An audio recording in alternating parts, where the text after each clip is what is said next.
پای تخت گل و دل و سخن است، نه دوشنبه که سال و ماه من است. ای دوشنبه چه گویمت چونی، هر چه گویم تو باز افزونی.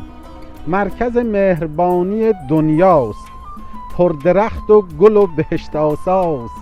در و دیوار شهر جان دارد، خشت هر خانه ای زبان دارد. با گل و سبزه گر سخن گویی، پاسخت میدهد به خوشخویی. همه جا جلوه بهشت خداست، همه جا نور و آب و رنگ و صداست. به خیابان رودکی بنگر، دارد از شاخه چتر سبز بر سر. شهر مانده دو سوی آب روان، هر دو سو تازه رو و نغز و جوان. رود ورزاب کز میان گذرد، عشق را تا به خانه ها ببرد.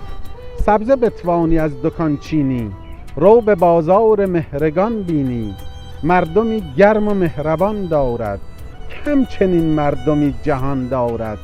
بر لب مرد و زن گل لبخند، گرم جوش و به دوستی پابند. مردمی سخت کوش و کم خواهند، مردمی نازنین و آگاهند.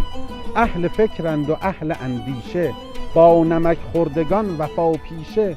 مردمی نکته یاب و باریکند، همزبان منند و تاجیکند. پای تخت گل و دل و سخن است، نه دوشنبه که سال و ماه من است. ای دوشنبه چه گویمت چونی، هر چه گویم تو باز افزونی. همواره سلامت و شاد و پیروز باشید.